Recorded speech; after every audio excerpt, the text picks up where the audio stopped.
எல்லோருக்கும் வணக்கம். எந்த விதமான உருட்டலுக்கும் மிரட்டலுக்கும் இந்தியா பயப்படாது அப்படின்னு அமைச்சர் பூரி அவர்கள் சொன்னதுனால மார்க்கெட் இன்னைக்கு கொஞ்சம் ஸ்திரத்தன்மையோட ட்ரேட் ஆகிட்டு இருக்கான். ஒரு 30 பாயிண்ட் தான் இறங்கியிருக்கு. ஸோ நேற்று வந்த அச்சுறுத்தல், ட்ரம்ப் அவர்கள் தொடர்ந்து இந்தியா ரஷ்யாவிடமிருந்து ஆயில் வாங்கும் பொழுது அதிகமான டேரிஃப் போடுவோம் அப்படின்ற அச்சுறுத்தல்னால மார்க்கெட் ஏதாவது பெருசாக இம்பேக்ட் ஆகுமா அப்படின்னு பார்த்துக்கிட்டு இருந்த நேரத்தில் தற்போது பூரி அவர்கள் சொல்லியிருக்கக்கூடிய பேச்சு என்பது தற்போதைய நிலைமையில் மார்க்கெட்டுக்கு கொஞ்சம் தெம்பாக இருக்குது. நண்பர்களே, இன்னைக்கு மார்க்கெட்லேயே மிக முக்கியமான விஷயம் அப்படின்றது ஒன்று பேச போகிறோம். ட்ரம்ப் அவர்கள் பண்ணக்கூடிய விஷயங்கள் முன்னுக்கு பின்னாக இருந்தாலுமே இப்போ என்ன ஒரு தகவல் வருது அப்படின்னா, அமெரிக்காவினுடைய சமீபத்தினுடைய கட்டண கலெக்ஷன் என்பது விண்ணை முட்டும் அளவு இன்க்ரீஸ் ஆகிருக்கு முதல்ல இருந்ததை விட அப்படின்ற மாதிரி தகவல் வந்திருக்கு. ஸோ அதே மாதிரி தொடர்ந்து இறங்கி கொண்டே இருந்த டாலர் இண்டெக்ஸ் என்பதுமே கூட சமீபத்தில் இப்போ 98.70 ட்ரேட் ஆகிட்டு இருக்கு. ஸோ மறுபடியும் அமெரிக்காவினுடைய டாலர் இண்டெக்ஸை ஸ்ட்ராங் பண்ணாங்கன்னு வச்சுங்களேன், நம்மளுக்கு கொஞ்சம் பிரச்சனை தான். ஏன் அப்படின்னா, சில மாதங்களுக்கு முன்னாடி அமெரிக்காவினுடைய டாலர் இண்டெக்ஸ் 106, 108 வரைக்கும்லாம் போனான். அப்போ அந்த சமயத்தில் தொடர்ந்து 4-5 மாதங்கள்லாம் தொடர்ந்து ஃபாரினர்ஸ் வித்துட்டே இருந்தாங்க. ஒரு மாதம் பிறந்த 50,000 கோடி 60,000 கோடி விற்று பல பேர்த்த பயமுறுத்தி பல பேர்த்துல லாஸில் விற்க வச்சு ஷேர் மார்க்கெட் விட்டே ஓட வச்சவங்க தான் இந்த எஃப்ஐஸ். அதுக்கு மிக முக்கியமான காரணம் யூஎஸ் டாலர் இண்டெக்ஸ் கொஞ்சம் ஸ்ட்ராங்காக இருந்தது அப்படின்றதுனால. அதுக்கப்புறம் ட்ரம்ப் அவர்கள் வந்ததுனால தொடர்ந்து வீழ்ச்சி அடைஞ்சு கொண்டே வந்துகிட்டு இருந்த யூஎஸ் டாலர் இண்டெக்ஸ் மறுபடியும் இப்போ டேட்டாக்கள் வெளிவந்த பிறகு கட்டணம் வசூல் அதிகமாகிடுச்சு அப்படின்ற தகவல் வந்ததுக்கப்புறம் கொஞ்சம் ஸ்ட்ராங் ஆகிக்கிட்டு இருக்கான். So never under estimate the market risk in market அப்படின்ற மாதிரி எது ஷார்ட் டேர்ம் ட்ரேடர்களை காப்பாற்றும், லாங் டேர்ம் இன்வெஸ்டருக்கு தான் கவலையே இல்லையே, வாங்கினா அவங்க பாட்டுக்கு வச்சுக்க போகிறாங்க, இல்லைன்னா லாங் டேர்மில் 10 வருஷம் கழிச்சு பார்க்கலான்னு விட்டுட்டு போயிடுவாங்க. ஸோ ஷார்ட் டேர்மில் உள்ளே வந்தாங்க, ஒரு 4-5 மாதத்துக்குள்ள ஏதாவது வருமானம் பண்ண முடியுமான்னு பார்க்க வந்தவங்கெல்லாம் பெரும்பாலும் இவ்வளவு தூரம் ஏறி வந்ததுக்கு மகிழ்ச்சியாக இருந்திருப்பாங்க. திடீர்னு ஏதோ ஒரு பிரச்சனை 25,000 கீழே மார்க்கெட் போகுது அப்படின்ற பொழுது என்னென்ன பண்ணணும் அப்படின்னு அவங்கவுங்க யோசிச்சுக்கிறது நல்லது. அதே மாதிரி மார்க்கெட் 25,000 திடீர்னு எல்லா பிரச்சனையிலிருந்து முன்னுக்கு பிறனாக அவர் ட்ரம்ப் அவர்கள் எல்லாத்தையும் இல்லை ஓகே அப்படின்ற மாதிரி ஏதாவது ஒன்று சொன்னார்னா அப்போ 27,000 நிஃப்டி போயிடுச்சுன்னா அப்போ என்ன பண்ணணும்? ஸோ ஒருத்தருடைய பொசிஷன் ஒவ்வொரு பாயிண்ட் போகும்பொழுது என்ன பண்ணணும்னு முதல்ல யோசிச்சு வச்சுக்கிறது நல்லது. நண்பர்களே, உங்களுக்கு இன்னொரு மிக முக்கியமான எக்ஸாம்பிள் ஒன்று சொல்கிறேன். இந்த டேரிஃப்னாலையும் சாங்ஷன்னாலையும் மார்க்கெட் எந்த அளவுக்கு பாதிக்கப்படலாம் அல்லது பிஸ்னஸ் டிரான்சாக்ஷன்ஸ் எந்த அளவுக்கு பாதிக்கப்படலாம்னு ஒரு எக்ஸாம்பிள் சொல்கிறேன் பாருங்க. நான் 2018 to 19 அந்த சமயத்தில் துபாயில் ஒர்க் பண்ணிட்டு இருக்கீல, ஈரானில் ஒரு ப்ராடக்ட் இம்ப்ளிமெண்டேஷனுக்கு எல்லாம் பேசியாச்சு. அங்கே ஒரு இடம் விசிட்டும் போயிட்டு வந்தாச்சு. ஒரு ப்ராடக்டை ஃபண்ட் மேனேஜ்மெண்ட் சம்மந்தப்பட்ட ஒரு ப்ராடக்டை இன்ஸ்டாலேஷனுக்கு எல்லாம் பேசிட்டு வந்தாச்சு. கடைசியில் பார்த்தா யூஎஸ்னுடைய சாங்ஷன் அதில் இருக்குது அப்படின்றதுனால மறுபடியும் புதுசாக வந்ததுனாலையோ அல்லது அடிஷ்னலாக சாங்ஷன் போட்டதுனால டோட்டல் ப்ராஜெக்டே ஸ்டாப் பண்ணிட்டாங்க. ஸோ இப்போதைக்கு நம்மளுக்கு அந்த ஒஸ்ட் கேஸ் அப்படின்றது வரல. நம்மளோட இந்தியா எங்கேயுமே பின்வாங்கல. இப்போதைக்கு எந்த உருட்டலுக்கும் மிரட்டலுக்கும் இந்தியா பயப்படாது அப்படின்ற மாதிரி பேசியிருக்காங்க. இருந்தாலும் காலத்துக்கு தகுந்த மாதிரி கோலம் போடணும் அப்படின்றது என்றைக்குமே ஸ்டாக் மார்க்கெட்டில் இருக்கக்கூடிய principles, partial profit booking, trailing stop loss போன்ற கான்செப்டுகள்லாம் ஷார்ட் டேர்ம் ட்ரேடர்ஸ்க்கு ஒரு வரப்பிரசாதம். அதை கரெக்டாக எந்த இடத்துல யூஸ் பண்ணணும் அப்படின்றது எல்லாருமே யோசிச்சு வச்சுக்கணும். நண்பர்களே, இன்னொரு மிக முக்கியமான தகவல், ஒரு நண்பர் நேற்றே ஒரு மாதிரி யோசிச்சு வச்சுருந்துருப்பார் போல. அவரை பொறுத்த வரைக்கும் அவருடைய வியூ என்ன அப்படின்னா, ஏஞ்சல் ஒன் நாளைக்கு ஏதோ ஒரு பெரிய கும்பா பாடி விட்டுருவாங்களோ, Q1 ரிசல்ட் ரொம்ப சுமார் அப்படின்ற மாதிரி ஒரு பதிவு போட்டிருந்தாரு. உண்மைதான், அது அப்படியே வீழ்ச்சியில் கொடுத்துருக்கு. 400 கோடி 281 கோடி 175 கோடி 114 கோடின்னு அதனுடைய லாபம் ரொம்பவுமே வீழ்ச்சி அடைஞ்சு கொடுத்துருக்கான். ப்ராஃபிட் ஏர்னிங்ஸ் க்ரோத் இல்லை, பட் ப்ராஃபிட் ஏர்னிங்ஸ் டீக்ரோத் ஆயிருக்கு, கொஞ்சம் கொஞ்சமாக குறைஞ்சி வந்திருக்கு. இதை பார்த்த உடனே அவர் அப்படி சொல்லியிருந்திருக்காரு. ஆனால் மார்க்கெட்டில் என்ன லாஜிக்கு என்ன கன்றாவின்னு யாருக்குமே தெரியாது. இன்னைக்கு ரிசல்ட் வந்ததுக்கப்புறம் இந்த ஏஞ்சல் ஒன் அப்படின்ற பங்கு 1% ப்ளஸில் ட்ரேட் ஆகிட்டு இருக்கு. ஸோ ஸ்டாக் மார்க்கெட்டில் என்ன நடக்கு ஏது நடக்கு அப்படின்றது ஒரு லாஜிக் வைஸே இல்லை அப்படின்றதான் இந்த ஏஞ்சல் ஒன்னுடைய ரிசல்ட்டுக்கு ஒரு உதாரணம். அதுவே இந்த டெக் மஹிந்திரா பாருங்க, அவன் இவ்வளவு கஷ்டத்துலையும் அவனுடைய ரிசல்ட் என்ன அப்படின்னு பார்த்தீங்கன்னாக்கா 1129 கோடின்னு சொல்லி கொடுத்துருக்கான். ஆல்மோஸ்ட் ப்ரீவியஸ் குவார்ட்டர் வந்து ஆல்மோஸ்ட் மெயின்டைன் பண்ணியிருக்கான். சேல்ஸை பாருங்க, அதுவும் ஆல்மோஸ்ட் மெயின்டைன் பண்ணியிருக்கான். இவ்வளவு பிரச்சனையிலையும் ஐடி கம்பெனி, இவ்வளவு கஷ்டத்துலையும் ஒருத்தர் இறங்கி வேலை பார்த்துருக்கானே, அவனை காப்பாற்றலாம், பாராட்டி விடலான்லாம் மார்க்கெட்டுக்கு ஆர்வம் இல்லை. அவனை பிடிச்சி 2.25% இறக்கி விட்டுருக்காங்க பாவத்தை. நண்பர்களே, நம்ம இப்போ பேச போகிறது மிகப்பெரிய ஒரு தகவல் பாரதி ஏர்டெல் பற்றி. ஆனால் அந்த தகவலுக்காக நம்மளுடைய மார்க்கெட்டில் சிறிதளவு ஓப்பனிங்கில் பாசிட்டிவில் இருந்த பாரதி ஏர்டெல் அதுக்கப்புறம் கீழே வந்துருச்சு. கடந்த ஒரு வருஷத்தில் மட்டும் 30% சம்பாரிச்சு கொடுத்தவன் தான் இந்த பாரதி ஏர்டெல். அப்படி என்ன மிகப்பெரிய செய்தி இந்த ஏர்டெல் அப்படின்னா, அவங்க கிட்ட இருக்கக்கூடியது கிட்டத்தட்ட 36 கோடி கஸ்டமர்ஸ் அவங்க கிட்ட இருக்காங்க. மொபைல் யூஸ் பண்ணுறவங்களா இருக்கட்டும், வைஃபை, ப்ராட்பேண்டுன்னு எல்லா கேட்டகரியும் டோட்டல் பண்ணோம்னா 36 கோடி யூசர்ஸ் அப்படின்றவங்க ஏர்டெல் இருக்காங்கன்னு வச்சுங்களேன். ஒவ்வொருத்தருக்குமே 17,000 ரூபாய் மதிப்பிலான இந்த பர்ப்ளெக்சிட்டி ப்ரோ அப்படின்ற ஒரு ஆர்டிஃபிஷியல் இன்டெலிஜென்ஸ் வந்து ஃப்ரீயாக ஆக்சஸ் பண்ணுறக்கு அலோவ் பண்ணியிருக்காங்க ஒரு வருஷத்துக்கு.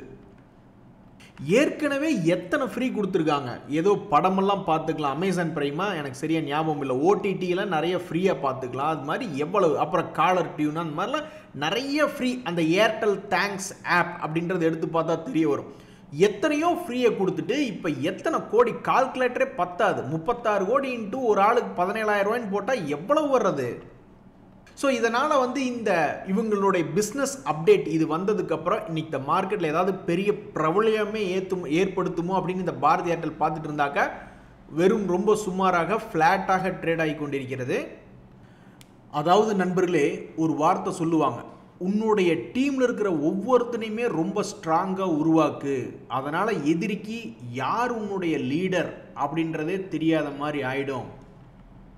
அது மாதிரி இன்னைக்கு ரிசல்ட் கொடுக்கக்கூடிய பங்குகள் எல்லாமே வந்து பார்த்தீங்கன்னா ரொம்பவுமே வயலண்ட்டாக, ரொம்பவுமே வாலட்டிலிட்டியாக இருக்கக்கூடிய பங்குகள். ஒரு உதாரணத்துக்கு இந்த பாலிகேபு, டாடா கம்யூனிகேஷன், 360 வேமு, நியூ ஜென்னு, கிளீன் சயின்ஸுன்னு பெரும்பாலான பங்குகள் எல்லாமே ரொம்ப வாலட்டிலிட்டியாக இருக்கக்கூடிய பங்குகள்.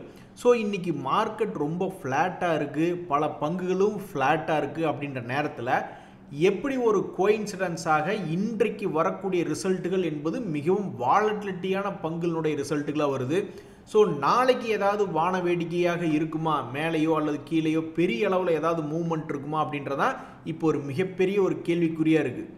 இந்த சமயத்தில் நேற்று வந்த ரிசல்ட்டுகளினுடைய முடிவு சரியில்லை. அது பல பங்குகளை பெருசாக மேலே ஏற்றி உள்ள, கீழே இறக்கி உள்ள. டெக் மஹிந்திராலாம் வெறும் 2% தான் இறக்கம்.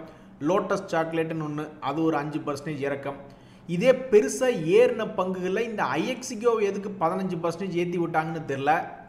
இந்த பங்கு இன்னைக்கு 15% ஏறி இருக்கு. இதுக்கு மிக முக்கியமான காரணம் அவங்களுடைய ரிசல்ட் தான். அந்த ரிசல்ட் எப்படி கொடுத்துருக்காங்கன்னா ஓரளவுக்கு ஏறுமுகமாக கொடுத்துருக்காங்க, ஆனால் பெரிய வித்தியாசம் இல்லை. போன குவார்ட்டரை விட 2 கோடி அதிகமாக கொடுத்துருக்காங்க. ரிசல்ட் வரட்டும், உன்னை ஏற்றி விடணும் அப்படின்னே மனசில் நினச்சிட்டு இருந்திருப்பாங்க போல். எது எப்படியோ இன்னைக்கு இந்த 15% ஏறினதுனால இந்த பங்கில் என்ன நடந்திருக்குன்னா, சமீபத்தில் 100 ரூபாய் அப்படின்ற ரேஞ்சில் போய் விழுந்த பங்கு கொஞ்சம் கொஞ்சமாக பிக்கப் ஆகி தன்னுடைய பழைய ஹை அப்படின்றது வந்து சேர்ந்துருக்கு. இதில் இந்த டான்ஃபேக் அப்படின்ற ஒரு பங்கு இன்னைக்கு 5% ஏறி இருக்கு ரிசல்ட்டுக்கு அப்புறம். இதில் ஒரே ஒரு ஞாபகம் என்ன அப்படின்னாக்கா, ஒரு சப்ஸ்கிரைபர் இதில் நான் வந்து ஹெவியாக வாங்கி வச்சுருந்தேன் பல வருடங்களுக்கு முன்னாடி, இன்னுமே நான் விற்காமல் வச்சுருக்கேன் அப்படின்ற மாதிரி சொல்லியிருந்தாப்புல. ஸோ நேற்றைய ரிசல்ட் வந்ததுக்கப்புறம் ஏறிய பங்குகளில் இந்த டான்ஃபேக் அப்படின்றது இருந்தது பார்க்கும்பொழுது எனக்கு அவர் ஞாபகம் தான் வந்தது. நம்மள நிறைய பேர் எந்த ஷேரையுமே வாங்கி 10-20 வருஷம் அப்படின்ற மாதிரி பெருசாக வைக்கல. அதனால் அந்த மாதிரி பெருசாக, ஆனால் எல்ஐசி பாலிசியில் நிறைய பேர் எனக்கு தெரிஞ்சு வச்சுருப்பாங்க நண்பர்களே. 15 வருஷம் 20 வருஷம் ஹோல்டு பண்ணக்கூடியவங்கெல்லாம் நிறைய பேர் இருப்பாங்க. பட் ஸ்டாக் மார்க்கெட்டில் அந்த கல்ச்சர் இப்போ தான் ஓரளவுக்கு பெருகிட்டு வருது. முதல்ல இது மாதிரி முதல்லையே பெருகிட்டு வந்திருந்ததுன்னா பல பேர் இந்த மாதிரி ஜாலியாக சந்தோஷமாக சொல்லிக்கிட்டு இருக்கலாம். இப்போ நியூஸ்களில் தான் வருது. இந்த மாதிரி பல வருடங்களுக்கு முன்னாடி ட்ரங்க் பெட்டியில் வாங்கி போட்டிருந்தாங்க ஷேர்ஸ், அந்த மாதிரி ஒரு 1000ல் ஒருத்தரோ 1,00,000ல் ஒருத்தரோ தான் இந்த மாதிரி லாங் டேர்ம் ஹோல்டிங் அப்படின்னு பண்ணவங்களுடைய தகவல் வருது. ஆனால் பெரும்பாலும் அந்த காலத்து குடும்பங்கள் எடுத்து பார்த்தீங்கன்னா எல்ஐசிலாம் நிறைய பேர் இன்வெஸ்ட்மெண்ட் பண்ணியிருந்திருப்பாங்க. அது இன்வெஸ்ட்மெண்ட்னு சொல்ல முடியாது அப்படின்னாலும் அதுதான் அந்த காலத்தில் பெருசாக பரப்பியிருந்தாங்க. இப்படி எல்ஐசி பரப்புன அதே காலத்தில் மியூச்சுவல் ஃபண்டுகளையோ அல்லது இந்த மாதிரி ஸ்டாக் மார்க்கெட்டில் லாங் டேர்ம் இன்வெஸ்ட்மெண்ட்டுகளையோ நம்ம தாத்தாக்களுக்கோ நம்மளுடைய அப்பாக்களுக்கோ யாராவது பரப்பி விட்டுருந்தாங்கன்னா இன்றைக்கி நம்ம நடு வீட்டில் உட்காந்துக்கிட்டு ஜாலி ஏதாவது நல்ல ஷேரை வாங்கி போட்டிருந்தாங்கன்னா நம்ம அதை டிவிடெண்ட் வாங்கி சந்தோஷமாக உட்காந்து வண்டி ஓட்டிகிட்டு இருந்திருக்கலாம். இனி என்ன பண்ணுறது, இப்போ இனி நம்ம தான் அதை ஆரம்பித்து வைக்கணும் நம்மளுடைய அடுத்தடுத்த ஜென்ரேஷனுக்கு அப்படின்ற மாதிரி இப்போதைக்கு போய்கிட்டு இருக்கு. அதனால் என்றைக்குமே பெரும்பாலும் 2 அக்கௌண்ட்டாக இருக்கணும். ஒரு அக்கௌண்ட்டில் என்ன பண்ணிக்கிட்டு இருந்தாலும் லாங் டேர்முக்குன்னு ஒரு அக்கௌண்ட்டை வாங்கி போட்டோமா ஒரு நல்ல பங்குகளை அப்படின்னா அது பக்கம் தலை வச்சே பார்க்கக்கூடாது. ஸோ அந்த மாதிரி எண்ணங்கள் தான் பல பேர்த்துக்கு இந்த டான்ஃபேக் இண்டஸ்ட்ரி ஏறி வந்த பாதையை பார்க்கும்போது கடந்த 5 வருஷத்தில் பார்க்கும்போது 2522% ஏறினதை பார்க்கும்போது தோணும், மாப்பு எனக்கு வச்சுட்டாண்டா ஆப்பு போதுண்டா சாமி அப்படின்ற மாதிரி பல பேங்குகள் பாவம் நொந்து போயிருப்பாங்க. இன்றைக்கி என்ன தகவல் அப்படின்னு பார்த்தீங்கன்னா, இந்த எம்டிஎன்எல் அப்படின்ற பங்கு வந்து பலதரப்பட்ட தகவல்களை சமீபத்தில் எக்ஸ்சேஞ்சில் ஃபைல் பண்ணியிருக்காங்க. அதில் என்ன எக்ஸ்சேஞ்சில் ஃபைல் பண்ணியிருக்காங்கன்னா, இன்டிமேஷன் ஆஃப் டிஃபால்ட், அதாவது நாங்கள் வந்து நிறைய பேர்த்துக்கு வாங்கின கடனையும் திருப்பி கொடுக்கல, இன்ட்ரெஸ்ட்டையும் திருப்பி கொடுக்கல பேங்க்குகளுக்கு அப்படின்ற மாதிரி எக்ஸ்சேஞ்சில் ஃபைல் பண்ணியிருக்காங்க. இதையெல்லாம் ஃபைல் பண்ணிவிட்டு அவங்க என்ன சொல்கிறாங்க அப்படின்னு பார்த்தீங்கன்னாக்கா, kindly take the same on record, அதாவது உங்களுடைய குறிப்புகளை இதில் நோட் பண்ணி வச்சிங்க, நாங்கள் இவ்வளோ பணம் கொடுக்கல அப்படின்ற மாதிரி அனுப்பிச்சிருக்காங்க. சரி, அது எந்த பேங்க்குகளுக்கு அப்படின்னு பார்த்தீங்கன்னாக்கா பெரும்பாலும் பொதுத்துறை பங்குகள் தான். Union Bank, Bank of India, PNB, இந்த மாதிரி யூகோ பேங்க்கு, இது மாதிரி பல பேங்குகள் அப்படின்றது இருக்குது. ஒவ்வொரு பேங்க்குகளுக்கும் எவ்வளவு அவுட்ஸ்டாண்டிங் இருக்குது அப்படின்ற மாதிரிலாம் போட்டிருக்காங்க. ஸோ மொத்தமாக எவ்வளவு பேங்க்குகளுக்கு கொடுக்க வேண்டியது இருக்குது, டோட்டல் பிரின்சிபல் அமௌண்ட் அப்படின்ற மாதிரி போட்டோம்னாக்க 8585 கோடி. ஸோ பேங்க்கில் விட்டுட்டு மொத்தமாக பேங்க்குகள் தவிர்த்து மற்ற சோவரன் கோல்டு பாண்டு அந்த மாதிரி நிறைய எடுத்து பார்க்கல, அதில் ஒரு 34,484 கோடி அப்படின்றது வருது. இதில் என்ன தெரிஞ்சுக்கணும் அப்படின்னு நீங்கள் பார்த்தீங்கன்னாக்கா, ஐடியா அப்படின்ற பங்குமே வந்து இந்த மாதிரி கொஞ்சம் கடனாக இருக்குது, அதுவும் இந்த டெலிகாம் இண்டஸ்ட்ரியில் தான் இருக்குது. பட் அவங்க இந்த மாதிரி ரிப்போர்ட் பண்ணால் என்ன ஆகும் அப்படின்னு பார்த்தீங்கன்னா, யார் கடன் கொடுத்தாங்களோ அவங்கெல்லாம் வெயிட் பண்ணுவாங்களா அப்படின்னா பெரும்பாலும் வெயிட் பண்ண மாட்டாங்க. நேராக கோர்ட்டுக்கு இழுத்துட்டு இன்சால்வென்சி ப்ரொசீஜருக்குள்ளே கொண்டு போயிடுவாங்க. அவன் கம்பெனியை போதும் அவன் ஆப்ரேஷன் பண்ணது அதெல்லாத்தையும் நிறுத்தி முதல்ல என்னுடைய பணத்தை செட்டில்மெண்ட் பண்ணுங்க அப்படின்னு இழுத்துட்டு போயிடுவாங்க. இங்கே பார்த்தீங்களா, இந்த ஜென்சால் இன்ஜினியரிங் ஏன் 51 ரூபாய்க்கு ட்ரேட் ஆகிட்டு இருந்தது, ஒரு வருஷத்துக்கு முன்னாடி 1000 ரூபாய்க்கு ட்ரேட் ஆகிட்டு இருந்த பங்கு ஏன் 51 ரூபாய்க்குன்னா இப்படித்தான், அவன் வாங்கின பிரின்சிபலையும் திருப்பி தரல, இன்ட்ரெஸ்ட்டையும் திருப்பி தரலினோடனே கடன் கொடுத்தவங்கலாம் இந்த பங்கு கோர்ட்டுக்கு இழுத்து இன்சால்வன்சி ப்ரொசீஜரில் இந்த கம்பெனியே முடக்கி அவனுடைய சொத்துக்களை விற்று முதல்ல எங்கள் கடனை செட்டில் பண்ணுங்க அப்படின்ற மாதிரி இழுத்துட்டு போயிடுவாங்க. ஸோ அது ஐடியாவுக்கு இது வரைக்கும் நடக்கலை. அதே மாதிரி எம்டிஎன்எலுக்கு நடக்காதுக்கு இன்னொரு காரணம் என்ன அப்படின்னு பார்த்தீங்கன்னா, இங்கே பார்த்தீங்களா சில கடன்கள்லாம் வந்து சோவரைன் கேரண்டீட் பாண்ட்ஸ்னா அப்போ இவங்க திருப்பி கொடுக்கலனா கவர்மெண்ட் திருப்பி கொடுக்கும். அதே மாதிரி இப்போ ஐடியா சில கடன்கள் கவர்மெண்ட்டுக்கு திருப்பி கொடுக்கணும் அப்படின்னாக்கா கவர்மெண்ட் ஏதாவது ஆக்ஷன் எடுத்தால் தான். சப்போஸ் அவங்க எதுவும் ஆக்ஷன் எடுக்கல அப்படின்னாக்கா அந்த கவர்மெண்ட்டுக்கு உண்டான கடன் மட்டும் பிரச்சனை இல்லைன்னு வச்சுக்கிங்களேன். ஆக மொத்தம் எந்த ஒரு பங்குல காலடி எடுத்து வைக்கும் பொழுதுனாலும் சரி, முதல்ல ஷேர் மார்க்கெட் என்னன்னே தெரியாமல் வர்றவங்கள விடுங்க.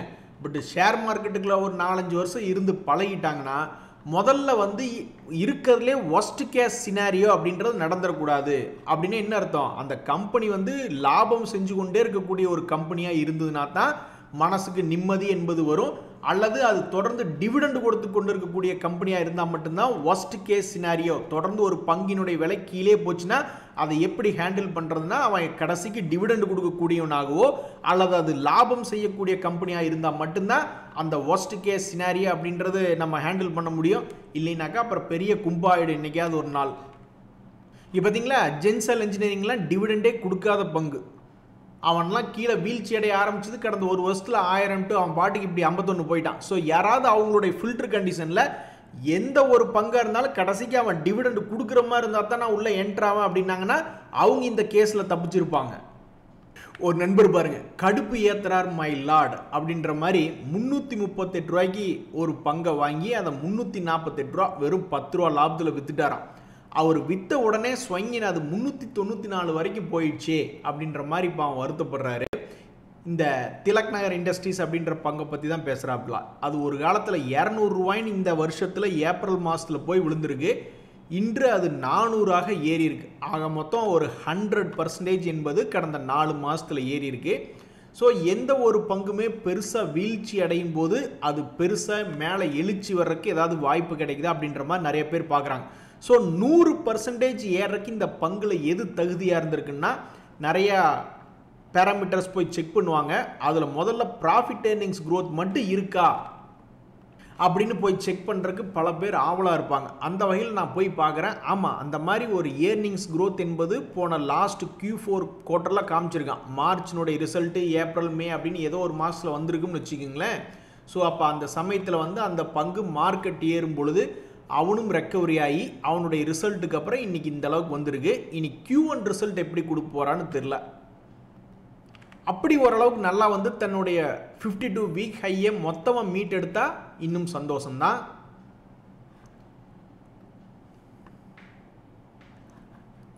கோதாவரி வந்துட்டியாமா, ரொம்ப சந்தோஷமா, வலது காலை வச்சு வாமா அப்படின்ற மாதிரி இன்னைக்கு இந்த கோதாவரி பவர் அப்படின்ற பங்கு 3% ஏறி இருக்கு. சமீபத்தில் இந்த கோதாவரி அப்படின்ற பங்கு தன்னுடைய லோ பக்கத்தில் போய் கீழே விழுந்திருந்தான்.